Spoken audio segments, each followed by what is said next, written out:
Hello everyone, कैसे हो आप सभी लोग। आप सभी का स्वागत है जी के गुरु फर्स्ट चैनल में। आज हम लेके आए सामान्य ज्ञान के मोस्ट टॉप प्रश्न जो कि बार बार हाल फिलहाल की परीक्षा में पूछे जा रहे हैं। ये प्रश्न चुनिंदा हैं और सेलेक्टिव हैं और बार बार परीक्षा में पूछे जा रहे हैं। तो चलिए शुरू करते हैं। आज का पहला प्रश्न, निम्न में से किस मुख्यमंत्री को उच्चतम असैनिक पुरस्कार भारत रत्न मिला था। निम्न में से किस मुख्यमंत्री को उच्चतम असैनिक पुरस्कार भारत रत्न मिला था। तो आपके ऑप्शन दे रखे हैं, तो इसका राइट जवाब हो जाएगा आपका ऑप्शन बी, तमिलनाडु के स्वयं एम जी रामचंद्रन को। बिल्कुल राइट जवाब ऑप्शन बी हो जाएगा सही। प्रश्न नंबर 2, खिलाड़ियों के कोचों को कौन सा पुरस्कार दिया जाता है। खिलाड़ी के कोचों को कौन सा पुरस्कार दिया जाता है।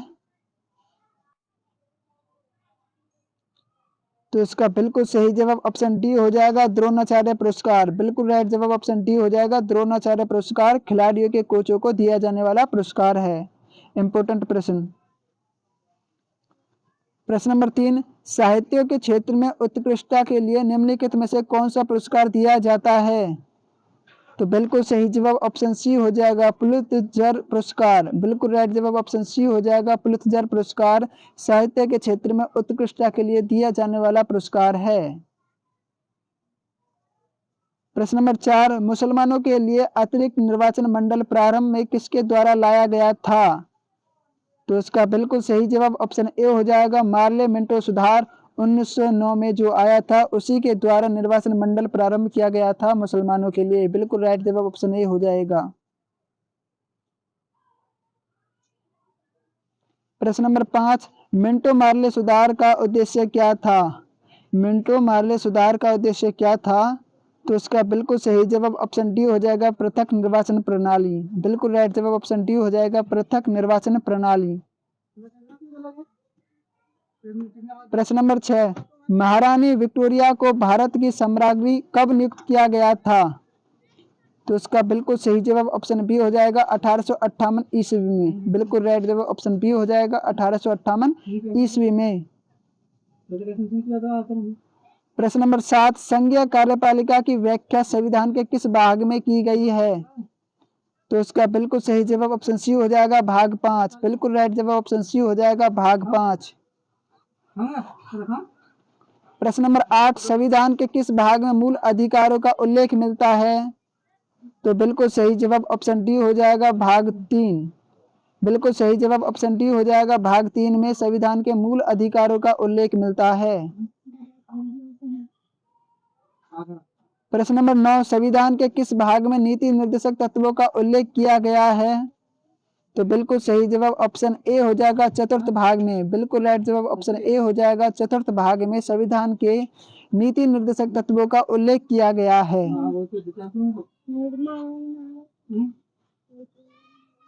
प्रश्न नंबर 10, राज्य पुनर्गठन अधिनियम 1956 के पश्चात राज्य और संघ शासित क्षेत्रों की संख्या क्रमशः कितनी की थी। तो इसका बिल्कुल सही जवाब ऑप्शन सी हो जाएगा, 14 से 5। बिल्कुल राइट जवाब हो जाएगा 14 और 5। बिल्कुल राइट जवाब ऑप्शन सी हो जाएगा। प्रश्न नंबर 11, भाषागत आधार पर राज्यों के पुनर्गठन के लिए भारत सरकार ने दिसंबर 1953 ईस्वी में राज्य पुनर्गठन आयोग की नियुक्ति की थी, जिसकी रिपोर्ट के आधार पर 1956 ईस्वी में राज्य पुनर्गठन अधिनियम संसद ने पारित किया था। इस आयोग के अध्यक्ष कौन थे। तो इसका बिल्कुल सही जवाब ऑप्शन बी हो जाएगा, जस्टिस फजल अली। बिल्कुल राइट जवाब ऑप्शन बी हो जाएगा, जस्टिस फजल अली इस आयोग के अध्यक्ष थे। इंपोर्टेंट प्रश्न। प्रश्न नंबर 12, मूल संविधान में राज्यों को 4 अलग अलग प्रभागों को समाप्त करने के लिए किसकी अध्यक्षता में राज्य पुनर्गठन आयोग का गठन किया गया। तो इसका बिल्कुल सही जवाब ऑप्शन डी हो जाएगा, फजल अली अला। बिल्कुल राइट जवाब ऑप्शन डी हो जाएगा, फजल अली अला। प्रश्न नंबर 13, बारूद क्या होता है। बारूद क्या होता है। तो इसका बिल्कुल सही जवाब ऑप्शन सी हो जाएगा, एक मिश्रण होता है। बिल्कुल सही जवाब ऑप्शन सी हो जाएगा, बारूद एक मिश्रण होता है। प्रश्न नंबर 14, निम्न में से कौन न तो तत्व है और न ही यौगिक। तो ऐसा कौन सा नहीं तत्व है नहीं यौगिक।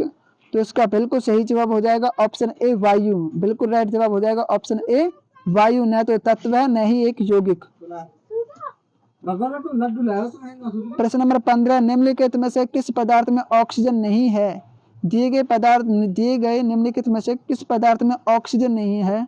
तो बिल्कुल सही जवाब ऑप्शन डी हो जाएगा, मिट्टी के तेल में ऑक्सीजन नहीं है, अगर ऑक्सीजन मिल जाएगी तो जल जाएगा। बिल्कुल सही जवाब ऑप्शन डी हो जाएगा।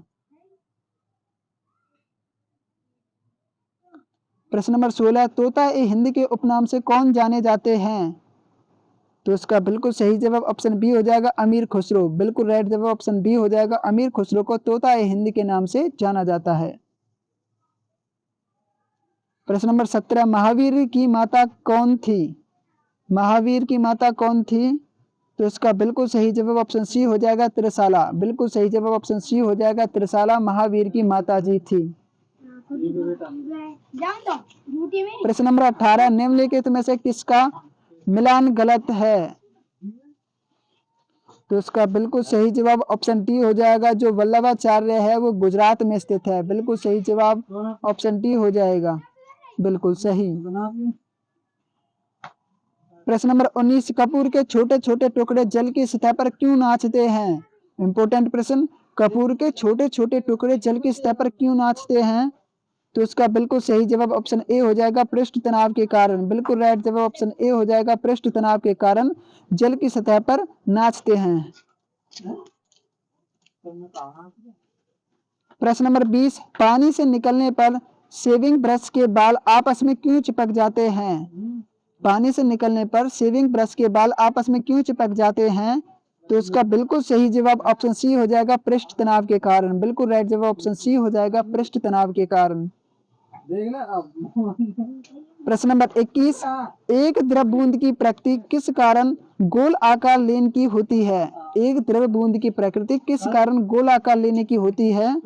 तो इसका बिल्कुल सही जवाब ऑप्शन बी हो जाएगा, पृष्ठ तनाव। इसका भी बिल्कुल सही जवाब ऑप्शन बी हो जाएगा, पृष्ठ तनाव।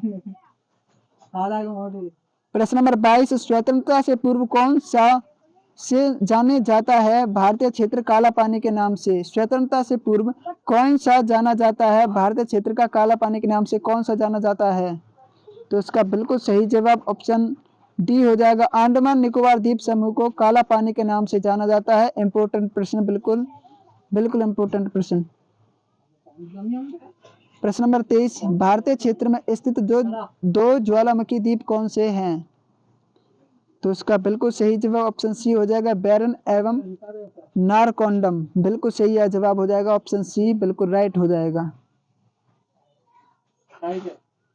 प्रश्न नंबर 24, भारत का कौन सा भू आकृतिक विभाग प्राचीनतम है?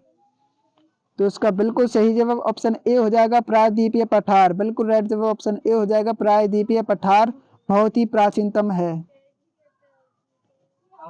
प्रश्न नंबर 25, निम्न में से किसने पहली बार कहा कि पृथ्वी गोल है?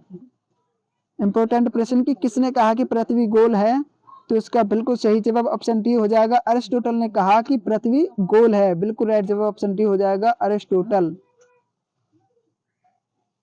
प्रश्न नंबर 26, पृथ्वी का विषुवतीय व्यास लगभग कितना है? तो इसका बिल्कुल सही जवाब ऑप्शन बी हो जाएगा, 12,750 किलोमीटर। बिल्कुल राइट जवाब ऑप्शन बी हो जाएगा, 12,750 किलोमीटर। इंपोर्टेंट प्रश्न।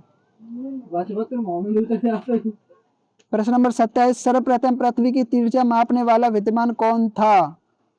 तो इसका बिल्कुल सही जवाब ऑप्शन सी हो जाएगा, इराटोस्थेनेज। बिल्कुल सही जवाब ऑप्शन सी हो जाएगा, इराटोस्थेनेज पृथ्वी की त्रिज्या मापने वाला प्रथम विद्वान था। प्रश्न नंबर 28, सिखों के पवित्र ग्रंथ गुरु ग्रंथ साहिब का संकलन किसने किया? तो इसका बिल्कुल सही जवाब ऑप्शन डी हो जाएगा, गुरु अर्जुन देव ने। बिल्कुल राइट जवाब ऑप्शन डी हो जाएगा, गुरु अर्जुन देव ने पवित्र ग्रंथ गुरु ग्रंथ साहिब का संकलन किया था। प्रश्न नंबर 29, प्रसिद्ध पुस्तक आनंद मठ के रचयिता कौन है? आनंद मठ के रचयिता कौन है? तो इसका बिल्कुल सही जवाब ऑप्शन ए हो जाएगा, बंकिम चंद्र चटर्जी। बिल्कुल राइट जवाब ऑप्शन ए हो जाएगा, बंकिम चंद्र चटर्जी आनंद मठ के रचयिता हैं। प्रश्न नंबर 30, यूटोपिया किसकी रचना है? यूटोपिया किसकी रचना है? तो इसका बिल्कुल सही जवाब ऑप्शन सी हो जाएगा, थॉमस मूर। बिल्कुल राइट जवाब ऑप्शन सी हो जाएगा, थॉमस मूर। प्रश्न नंबर 31, निम्न में से कौन सा प्रदेश हरियाणा के उत्तर में स्थित है? तो इसका बिल्कुल सही जवाब ऑप्शन सी हो जाएगा, हिमाचल प्रदेश। बिल्कुल राइट जवाब ऑप्शन सी हो जाएगा, हिमाचल प्रदेश।